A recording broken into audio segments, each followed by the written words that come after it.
कृष्णा जी देखिए, कांग्रेस पार्टी तो 90 पर आ गई। वहां की जो दो रीजनल पार्टी हैं, शिवसेना उद्धव ठाकरे गुट और एनसीपी शरद पवार गुट, उन्होंने कांग्रेस पार्टी को, राष्ट्रीय पार्टी को थोड़ा सा झुकने पर मजबूर कर दिया। लेकिन आप नहीं झुका पाए बीजेपी को। लोकसभा चुनाव में इतने खराब प्रदर्शन के बावजूद बीजेपी अभी भी, हमारा जो सूत्र बता रहे हैं हमें, 150 सीटों पर लड़ेगी। 150, और आप 70 से 80 के बीच आप लड़ेंगे और 53-54 अजीत पवार को मिलेगी। ऐसा क्यों?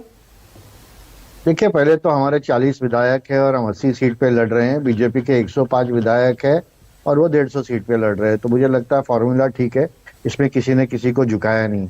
दूसरी बात यह है कि ये हमारे मित्र सुरेंद्र राजपूत जी कह रहे थे कि अमित शाह जी गुजराती है और उन्होंने जो मराठा है उनका अपमान किया। पहले तो मैं उनको बता दूं कि एकनाथ शिंदे के पास है ना जो 40 विधायक थे, लेकिन अमित शाह जी ने और मोदी जी ने उनको मुख्यमंत्री बना दिया।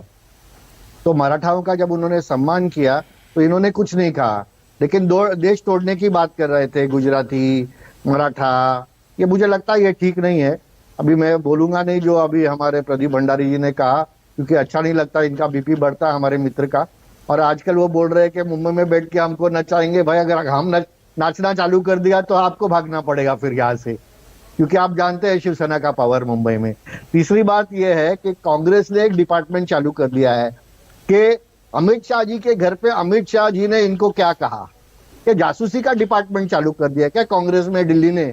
लगता है कि दूसरा कुछ काम नहीं है आपको वहां पर, जैसे रिसर्च एनालिसिस सेल और कांग्रेस के दूसरे सेल, वैसे जासूसी सेल चालू कर दिया।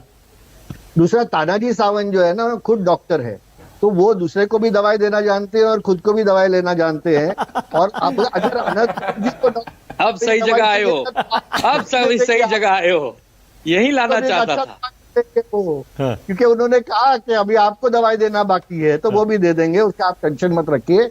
दूसरी, आपके इंफॉर्मेशन को मैं दुरुस्त करता हूं, अमित राज ठाकरे वो लड़ रहे हैं माहिम से, और उनके सामने लड़ रहे हैं हमारे सिटिंग विधायक सदा सरवनकर जी। और आदित्य उद्धव ठाकरे लड़ रहे हैं वर्ली से, और उनके सामने लड़ रहे हैं हमारे खासदार मिलिंद देवरा जी। ये दो अलग अलग सीट है। तो ये आपस में टकराव नहीं है। और जो हमने बातचीत की है कि अगर अमित ठाकरे जी के को समर्थन कर रहा है या नहीं, देखिए ये थोड़ा मुश्किल एक पेच है, क्योंकि सदा सरवनकर जी हमारे सिटिंग विधायक है और उन्होंने एकनाथ शिंदे जी का बहुत साथ दिया है, तो इसके लिए हक तो उनका ही बनता है वो सीट पर। लेकिन जो भी आगे हमारे पार्टी के मुख्य नेता एकनाथ शिंदे जी निर्णय करेंगे, उसके साथ हम सहमत है। ठीक है, अब लाइए बागी सारस्वत को। बागी सारस्वत वो अलग है। और यहाँ पर ओके, कृष्णा जी जरा रुकिएगा, एक सेकंड रुकिएगा।